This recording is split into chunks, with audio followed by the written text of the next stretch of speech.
l'État, Mesdames, Messieurs les membres du corps diplomatique, Monsieur le directeur général de la police nationale d'Haïti, Monsieur le commandant en chef des forces armées d'Haïti, Monsieur le général des forces multinationales, chers amis autorités, Mesdames, Messieurs les représentants du secteur privé des affaires, Mesdames, Messieurs les représentants des organisations des sociétés civiles, Mesdames, Messieurs, en vos rangs, titres et qualités, sans oublier le représentant, l'ex-président de Burundi, représentant de l'OIF.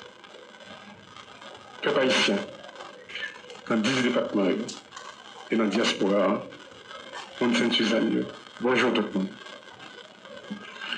Aujourd'hui, le moment est venu pour moi de prendre le relais pour assurer la coordination du Conseil présidentiel de transition.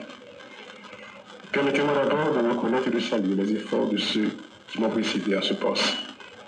Cher ami Gadi, cher ami Leslie, merci. Je salue également les organisations signataires de l'accord de Mandana qui ont placé leur confiance en moi pour les représenter au sein du Conseil présidentiel de transition. Le chemin est ardu et rempli d'embûches, mais nous nous attelons à la tâche.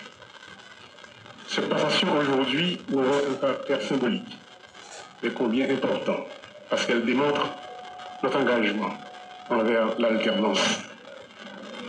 Le travail doit se poursuivre. Il s'articule bien entendu autour des axes fondamentaux de la transition. La question sécuritaire, la gouvernance, le redressement économique et les élections. Il y a urgence, car les populations de l'Ouest et de l'Artibonite, pour ne citer que celle-là, requièrent des interventions concrètes et rapides de l'État pour se remettre des méfaits de la violence exercée sur elles. Nous tenons à saluer leur courage. La violence est instrumentée par des trafiquants de tout acabit, drogue, organes et personnes, armes et munitions, sans oublier les entrepreneurs politiques et certains éléments du secteur des affaires. L'insécurité a créé des besoins additionnels et exerce une pression sur les ressources déjà insuffisantes que l'État devrait canaliser, par exemple, vers la santé, l'éducation, l'épanouissement des jeunes. Peuple haïtien, ça fait plus passer 20 années depuis ma parlé sous effondrement système économique noir, qui arrivait à créer tellement de misère et inégalité sociale dans le pays pas loin. Et en 2016, les maps sortis dans le Parlement ont été annoncés combat sous gros défis, problèmes économiques et inégalité sociale. Ont absorbé l'ambigue pour ça pas arriver dans le chaos cannibale, ça va vivre jeudi.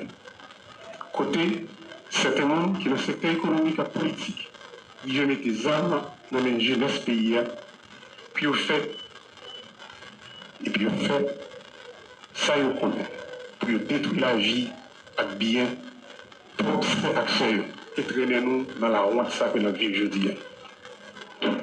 Jeudi, quand on ça nous arrive là, on kidnappé, femmes violées, une première en Haïti depuis 8 ans. Nomination de nouveaux premiers ministres et formation de gouvernement. Désignation officielle de nouveaux ambassadeurs. Nomination des délégués départementaux, vice-délégués et maires. Nomination de nouveaux juges pour renforcer le système judiciaire. Désignation de directeurs généraux à la tête d'institutions publiques. Organisation des assises régionales pour le référendum constitutionnel. En matière de sécurité et de défense. Déploiement des forces armées d'Haïti à la base militaire de Vertières et création d'une promotion spéciale de plus de 700 agents de la police nationale d'Haïti. Commande d'équipement en cours pour les FADH et la PNH. Mise en place du Conseil national de sécurité et d'une task force permettant le renforcement de la capacité de frappe des forces de sécurité. Arrestation de plusieurs individus impliqués dans des crimes de financement de gangs. Demande officielle au gouvernement haïtien d'ouvrir une enquête sur les personnes sanctionnées et d'évaluer les preuves à leur encontre.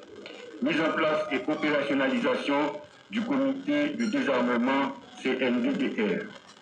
En ce qui a trait au développement des infrastructures, mise en opération du port de Saint-Louis du Sud, améliorant la logistique et le commerce, agrandissement de l'aéroport de Jacmel pour stimuler le tourisme, une délégation de plusieurs agences de tourisme est attendue prochainement, agrandissement et mise en opération de l'aéroport international des Cayes.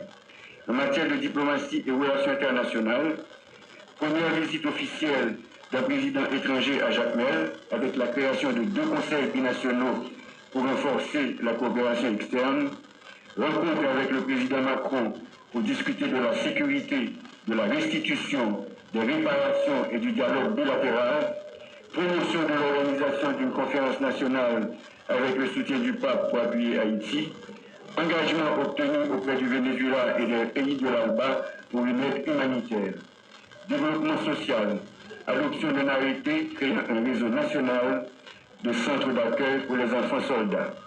Cher Président Fritz, je vous souhaite un heureux combat. Merci.